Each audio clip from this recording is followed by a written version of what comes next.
بسم اللہ الرحمن الرحیم۔ کیا آپ نے تاریخ کے اس دلیر ترین جاسوس کے بارے میں سنا ہے؟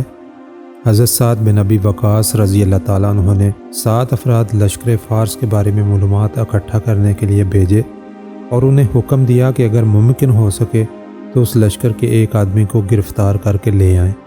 یہ 7 آدمی ابھی نکلے ہی تھے کہ اچانک انہوں نے دشمن کے لشکر کو سامنے پایا، جبکہ ان کا گمان یہ تھا کہ لشکر ابھی دور ہے۔ انہوں نے آپس میں مشورہ کر کے واپس پلٹنے کا فیصلہ کیا، مگر ان میں سے ایک آدمی نے امیر لشکر حضرت سعد بن ابی وقاص رضی اللہ تعالیٰ عنہ کی جانب سے ذمہ لگائی گئی مہم کو سر انجام دیے بغیر واپس لوٹنے سے انکار کر دیا۔ چنانچہ یہ 6 افراد مسلمانوں کے لشکر کی جانب واپس لوٹ آئے، جبکہ ہمارا یہ بطل اپنی مہم کی ادائیگی کے لیے فارسیوں کے لشکر کی جانب تنہا بڑھتا چلا گیا۔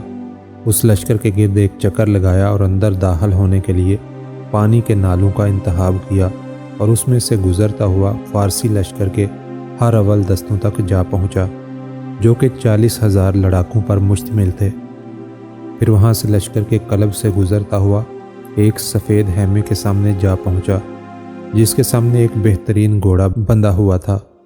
اس نے جان لیا کہ یہ دشمن کے سپہ سالار رستم کا خیمہ ہے۔ چنانچہ یہ اپنی جگہ پر انتظار کرتا رہا یہاں تک کہ رات گہری ہو گئی۔ رات کا کافی حصہ گزر جانے پر یہ خیمہ کی جانب گیا اور تلوار کے ذریعے خیمہ کی رسیوں کو کاٹ ڈالا، جس کی وجہ سے خیمہ رستم اور اندر موجود افراد پر گر پڑا۔ گھوڑے کی رسی کاٹی اور گھوڑے پر سوار ہو کر نکل پڑا۔ اس سے ان کا مقصد فارسیوں کی تضحیک اور ان کے دلوں میں رعب پیدا کرنا تھا۔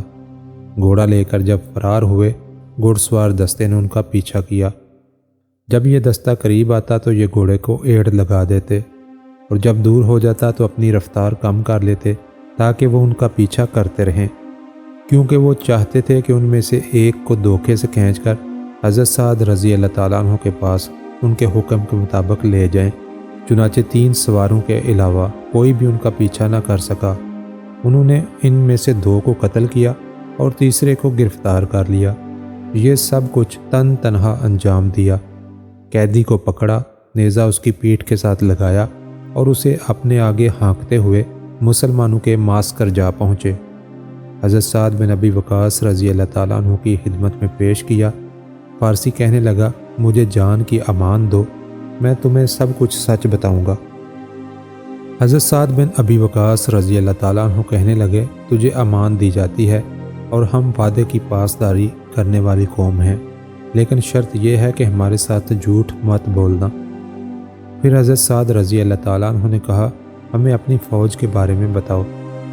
فارسی انتہائی دہشتناک اور ہذیان کی کیفیت میں کہنے لگا، اپنے لشکر میں بتانے سے پہلے میں تمہیں تمہارے آدمی کے بارے میں بتاتا ہوں۔ کہنے لگا، ہم نے اس جیسا شخص آج تک نہیں دیکھا، میں ہوش سنبھالتے ہی جنگوں میں پلا بڑا ہوں۔ اس آدمی نے 2 فوجی چھاؤنیوں کو عبور کیا جنہیں بڑی فوج بھی عبور نہیں کر سکتی تھی۔ پھر سلارے لشکر کا خیمہ کاٹا، اس کا گھوڑا بگا کر لے اڑا۔ گھوڑ سوار دستے نے اس کا پیچھا کیا، جن میں سے محض 3 ہی اس کی گرد کو پا سکے۔ ان میں سے ایک مارا گیا جسے ہم 1000 کے برابر سمجھتے تھے، پھر دوسرا مارا گیا جو ہمارے نزدیک 1000 افراد کے برابر تھا۔ دونوں میرے چچا کے بیٹے تھے۔ میں نے اس کا پیچھا جاری رکھا اور ان دونوں مقتولین کے انتقام کی آگ سے میرا سینہ دہک رہا تھا۔ میرے علم میں فارس کا کوئی ایسا شخص نہیں جو قوت میں میرا مقابلہ کر سکے، اور جب میں اس سے ٹکرایا تو موت کو اپنے سر پر منڈلاتے ہوئے پایا۔ چنانچہ میں نے امان طلب کر کے قیدی بننا قبول کر لیا۔ اگر تمہارے پاس اس جیسے اور افراد ہیں تو تمہیں کوئی شکست سے دوچار نہیں کر سکتا۔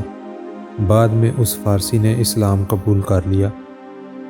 دوستو، کیا آپ جانتے ہیں کہ یہ عظیم بہادر کون تھے جنہوں نے لشکر فارس کو دہشت زدہ کیا، ان کے سالار کو رسوا کیا اور ان کی صفوں میں نقب لگا کر واپس آ گئے؟ یہ عظیم مجاہد حضرت طلحہ بن حویلد الاسدی رضی اللہ تعالیٰ عنہ تھے۔